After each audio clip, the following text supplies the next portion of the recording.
everybody. Welcome back to the Kizzy Show. I'm JD. I'm Silas, and we talk about what you want to hear. That's right. So today is a very important day because this is the first official day of big boy college football. I know you're like, oh, there was a game last week.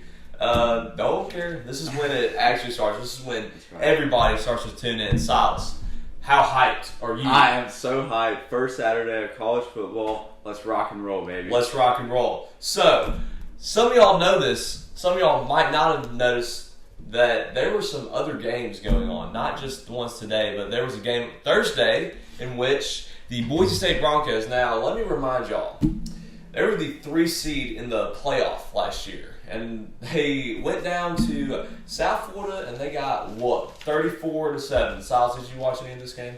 I didn't. I was not very interested in it. Exactly. It shocked me, though. Shocking. Yes. Absolutely. It is pitiful for a playoff team to get absolutely violated like this on national television. And it begs the question, is South Florida really good, or is Boise State just kind of buns this year? I mean, they lost Ashton Jane, too. They're gone. I mean, it sure looks that way. But we'll figure out how good South Florida is because they play Florida and Miami next. So we'll see how legit they are. You can go to the next slide, please, because there were some awesome games last night, like the Georgia Tech Yellow Jackets and the Colorado Buffaloes. This game, I mean, it just showed how both these teams are going to be pretty solid this year, I think. I mean, it could be a fluke. They could both go 2-10, but they both look really good. Georgia Tech, they had 3 turnovers in the first 8 minutes, and yet they were still able to overcome that and win the game. So that showed that this team has the ability to win games, even if they shoot themselves in the foot. It shows what this team is really made of, and they can run the ball for sure. They had 320 yards rushing. Quarterback Haynes King, 3 touchdowns, like 150 yards. Really good. Yeah. Also last night, there was a game down in Waco, Texas. The Auburn Tigers pulled out a big one against the Baylor Bears. And similar to Georgia Tech, they won through the quarterback run game. Jackson Arnold made a lot of plays with his legs. Showed that he's a real playmaker. Can he play quarterback in the SEC? We're going to figure that out. If you saw him last year, the answer was no. But this is a different team, so we have to ask the question again. Mm-hmm. So, is Auburn for real, or is this just a Big 12 mirage? We will figure that out. And now it's time to pick the games for this week. So our first game of the day starts in Columbus, Ohio at 11 o'clock Central Time. We got the number 1 team in the country, Texas, going up against the defending national champs, Ohio State. This is a crazy week 1 matchup. You don't want to get games like this till the playoff. Silas, what are your initial thoughts on this game? I can't think of a better way to start off the big boy college football season than number 1 versus number 3. I'm stoked to watch this game, and I think it's going to be a great game. Absolutely. Stoked. I think everybody in the nation is stoked to watch the game. Okay, our Kizzy key for this game is which quarterback can settle in the fastest. Arch Manning has made 2 starts, but they've been at home against some pretty crackerjack teams. Ohio State has a new quarterback named Julian Sayin, transferred in from Alabama. And there's going to be a lot of nerves, but which quarterback can get into a groove the fastest, settle in, and not get in their head, and which causes them to make some dumb mistakes. So, Silas, who you got? Texas or Ohio State? I got Texas. Excellent. All right. I mean, Arch Manning, he's had starts before. They're a better team. I think that Arch Manning can settle in at Ohio State. I know he hasn't played very, very good teams, but he's been in games in the playoffs. And I think we'll be able to settle him pretty well. Good reasoning there. I'm also going with Texas because Ohio State, they've had a lot of transition. They have a new quarterback. They have a new offense coordinator, new defense coordinator, and they've lost a whole bunch of starters. You don't just shake that off and then go in and play the number 1 team in the country. I mean, despite it being at home, I still think Texas, they have much more proven commodities. And this is not the same Ohio State team that won the national championship. So our next game takes place at 2:30 Central Time in Tallahassee, Florida. We got the number 8 Alabama Crimson Tide taking on the Florida State Seminoles. Silas, give me your initial read on the game, because there are a lot of unknowns on both sides. Mm-hmm. So what do you think about this matchup? I'm excited to watch how I'm going to play this week. I mean, we got Ty Simpson coming back. I think he's going to be a real solid quarterback. We got Isaiah Horton, Ryan Williams. The receiving core is great. We got a returning back. I think we'll be able to run the ball. I think Alabama's going to go out and have a really strong performance tonight. Excellent. I just want to go ahead and address the elephant in the room. Whenever we talk about Alabama, just know we are extremely biased. Yes. Whenever we use the pronouns we for Alabama, because we are both huge Bama fans. And if you notice both of our shirts, they are very crimson. They both say Alabama. So this is an extremely biased show. Just want to go ahead and address that. Anyways, Kizzy key for the game. Can Alabama run the ball? We saw last year that besides Jalen Milroe, Alabama couldn't exactly move the chains on the ground. And starting running back for the Tide, Jam Miller, is out for, I think, 4 to 6 weeks. So he will definitely not play against Florida State. If Alabama cannot run the ball, one, that's concerning for the rest of the year, because in order to have championship-level success that everybody in Tuscaloosa expects, they have to run the ball. And two, if they can't run it against Florida State, it allows them to hang around, and Gus Malzahn might be able to cook up some stuff that will kind of fry that Bama defense. Anyways, Silas, who wins the game? I got Alabama by 30. We cover. Win close. And cover. Yes. For Alabama. I agree with you, because here's the thing. Florida State, they went 2-10 last year.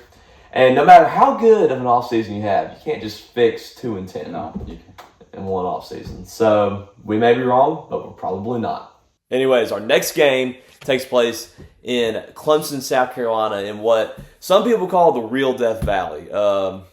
The other side of this game, LSU, would probably say that their stadium is the real Death Valley. But we have this little home and home series this year and next year to find out who has the real Death Valley. So it's another top 10 matchup.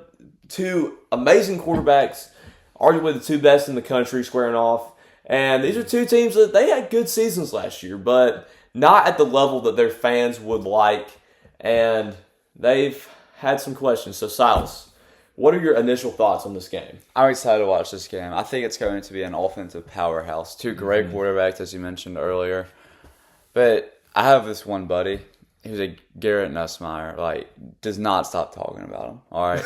And for that reason, I like Clemson in this game. Okay. For that reason only. For that reason only? So you have a Garrett Nussmeier Glazer. Yes, a Garrett Nussmeier Glazer. And for that reason, I'm going with Clemson. Okay, all right.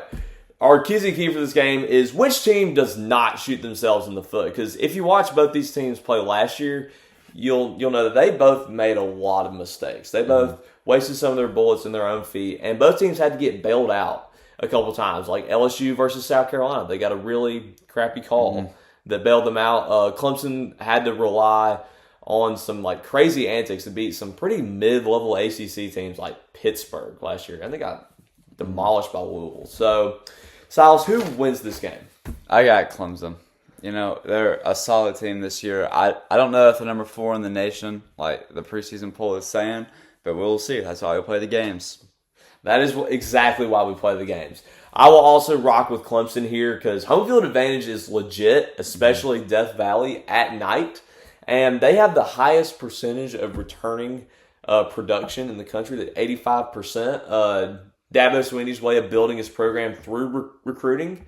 It's come under criticism, but this is the part where it really shines, because whenever you get these guys to be juniors and seniors like they are now with a lot of experience, it's a pretty good team. And an emphasis on team. They're a unit that's played together for years. They're not just plugging starters in and out. They have really gelled as a team. And they were a good team last year. They can be a great team this year. So, we both got Clemson to beat LSU. Yes. Our next game takes place in Coral Gables, Florida.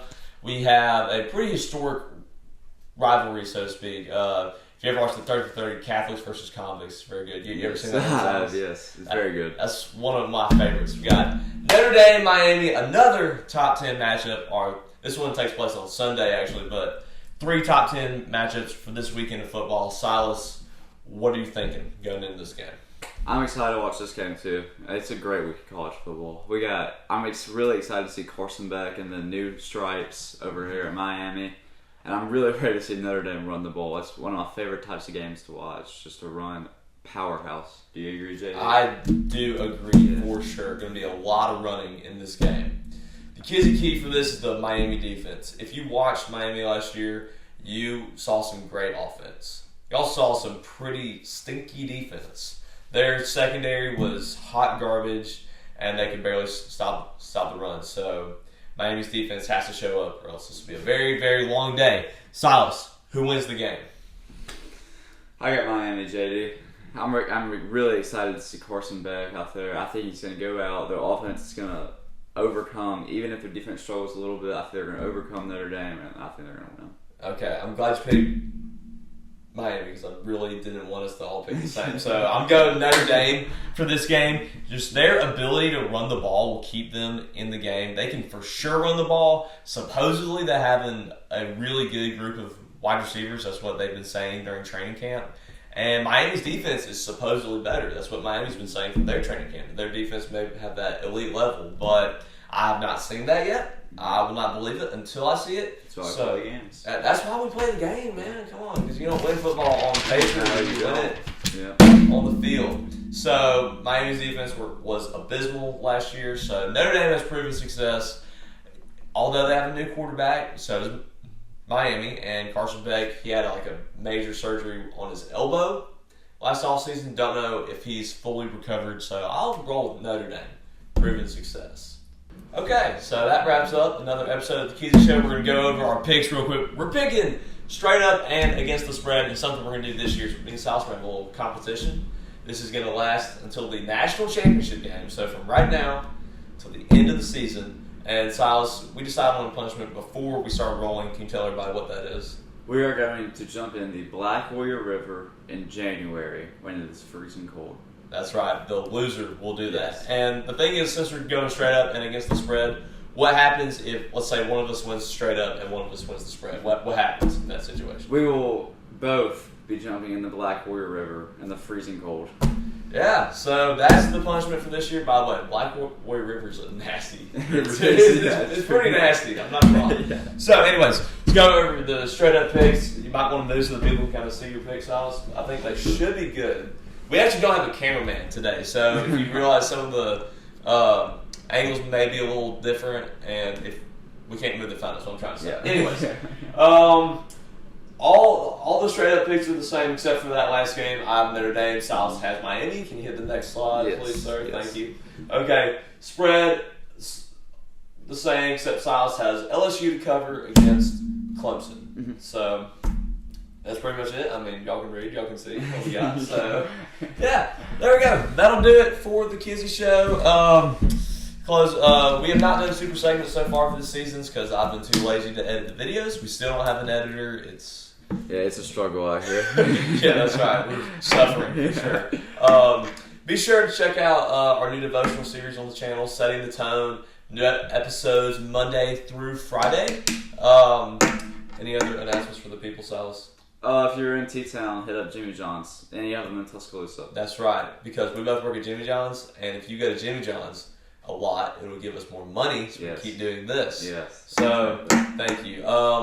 If you are in need of a place to watch the Alabama football game on campus, if you're a student here at Alabama, the Baptist Campus Ministries, BCM, is having a watch party at 2:30.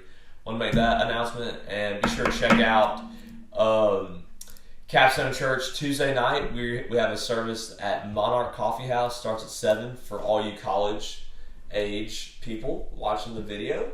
Okay. Silas, anything else for the people? Or? No. Y'all have fun watching football today. Let's go. That's right. God bless. Have a good day.